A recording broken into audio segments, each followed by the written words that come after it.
दोस्तों आज के इस वीडियो में मैं आपको बहुत ही आसान तरीका से घनाभ यानी क्यूबॉइड का वक्र पृष्ठीय क्षेत्रफल, कुल पृष्ठीय क्षेत्रफल और आयतन निकालना सिखाऊंगा। तो चलिए बिना किसी देरी के इस वीडियो को शुरू करते हैं। दोस्तों अगर आप क्लास 8th में हैं या 9th में हैं या फिर मैट्रिक की तैयारी कर रहे हैं तो ये वीडियो आपके लिए बहुत ही महत्वपूर्ण होने वाला है, क्योंकि इस वीडियो को देखने के बाद आप घनाभ का वक्र पृष्ठीय क्षेत्रफल, कुल पृष्ठीय क्षेत्रफल और आयतन निकालना सीख जाएंगे।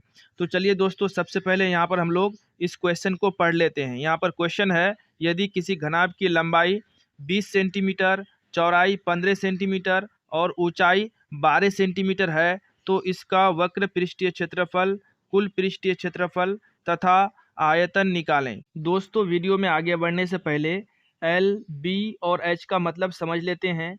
एल का मतलब होता है लंबाई, बी का मतलब होता है चौड़ाई और एच का मतलब होता है ऊंचाई। लंबाई को इंग्लिश में लेंथ कहते हैं, चौड़ाई को इंग्लिश में ब्रेथ कहते हैं, ऊंचाई को इंग्लिश में हाइट कहते हैं। इसीलिए यहाँ पर हम लोग लंबाई के लिए एल का इस्तेमाल करेंगे, चौड़ाई के लिए बी का इस्तेमाल करेंगे और ऊंचाई के लिए एच का इस्तेमाल करेंगे। तो यहाँ पर लंबाई के रूप में है 20 सेंटीमीटर, चौड़ाई के रूप में है 15 सेंटीमीटर और ऊंचाई के रूप में है 12 सेंटीमीटर।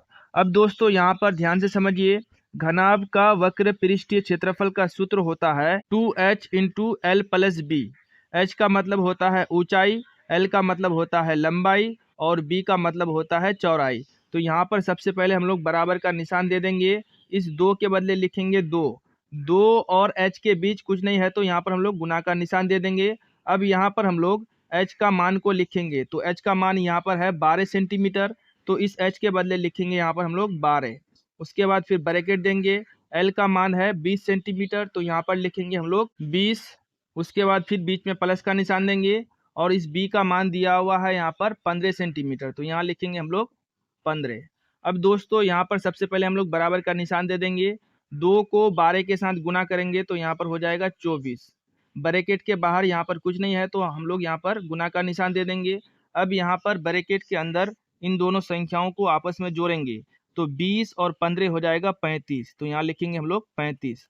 अब यहाँ पर 24 को 35 के साथ गुना करेंगे तो गुना करने के बाद यहाँ पर निकल करके आएगा 840 सेंटीमीटर स्क्वायर। यही हो जाएगा इस घनाभ का वक्र पृष्ठीय क्षेत्रफल। अब दोस्तों यहाँ पर हम लोग घनाभ का कुल पृष्ठीय क्षेत्रफल निकालना सीखेंगे। तो घनाभ का कुल पृष्ठीय क्षेत्रफल का सूत्र होता है 2 into L B plus B H plus L H. तो सबसे पहले यहाँ पर हम लोग बराबर का निशान देंगे। इस दो के बदले लिखेंगे दो, उसके बाद फिर ब्रैकेट देंगे, एल और बी का मान लिखेंगे तो एल का मान है यहाँ पर 20 सेंटीमीटर। उसके बाद बीच में यहाँ पर हम लोग गुना का निशान दे देंगे और बी का मान है यहाँ पर 15 सेंटीमीटर तो यहाँ लिखेंगे हम लोग 15 सेंटीमीटर। उसके बाद फिर प्लस का निशान देंगे। अब यहाँ पर बी और एच का मान लिखेंगे तो बी का मान दिया हुआ है 15 सेंटीमीटर। उसके बाद बीच में गुना का निशान दे देंगे और इस एच के बदले लिखेंगे 12 सेंटीमीटर। फिर उसके बाद प्लस का निशान देंगे। अब यहाँ पर हम लोग एल और एच का मान लिखेंगे तो एल का मान है यहाँ पर 20 सेंटीमीटर और एच का मान है 12 सेंटीमीटर। उसके बाद दोस्तों यहाँ पर सबसे पहले हम लोग बराबर का निशान देंगे। इस दो के बदले लिखेंगे दो, फिर देंगे यहाँ पर ब्रैकेट। अब यहाँ पर 20 और 15 को जब गुना करेंगे तो यहाँ पर निकल करके आ जाएगा 300। उसके बाद फिर यहाँ पर प्लस का निशान देंगे। अब यहाँ पर 15 और 12 को जब गुना करेंगे तो यहाँ निकल करके आ जाएगा 180। उसके बाद फिर यहाँ पर प्लस का निशान देंगे। अब यहाँ पर 20 और 12 को गुना करेंगे तो 20 और 12 को जब गुना करेंगे तो यहाँ पर निकल करके आ जाएगा 240। अब दोस्तों यहाँ पर सबसे पहले हम लोग बराबर का निशान देंगे और इस दो के बदले लिखेंगे दो। उसके बाद यहाँ पर ब्रैकेट के आगे कुछ नहीं है तो हम लोग गुना का निशान दे देंगे। अब यहाँ पर ब्रैकेट के अंदर जितनी सारी संख्याएं हैं इन सभी संख्याओं को आपस में जोड़ लेंगे तो 300 प्लस 180 प्लस 240 हो जाएगा यहाँ पर 720। अब दोस्तों यहाँ पर 2 को 720 से जब गुना करेंगे तो यहाँ पर टोटल निकल करके आ जाएगा 1440 और लास्ट में लिख देंगे यहाँ पर सेंटीमीटर स्क्वायर।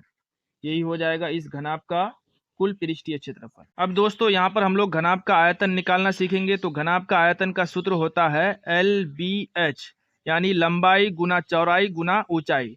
तो लंबाई का मान दिया हुआ है यहाँ पर 20 सेंटीमीटर, चौड़ाई का मान दिया हुआ है 15 सेंटीमीटर और ऊंचाई का मान दिया हुआ है 12 सेंटीमीटर। तो यहाँ पर दोस्तों इन सभी मानों को आपस में हम लोग गुना कर लेंगे, तब जा करके घनाभ का आयतन निकल करके आ जाएगा।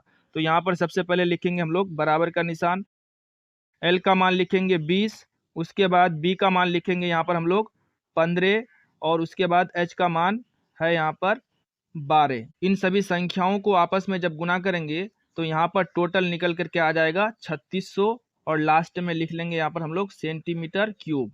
यही हो जाएगा इसका आंसर, यानी घनाभ का आयतन हो जाएगा 3600 सेंटीमीटर क्यूब। उम्मीद है दोस्तों ये वीडियो आपको अच्छा लगा है। अगर वीडियो आपको अच्छा लगा है तो इस वीडियो को लाइक कीजिए, शेयर कीजिए और अगर आप चैनल में नए हैं तो इस चैनल को सब्सक्राइब जरूर कीजिए।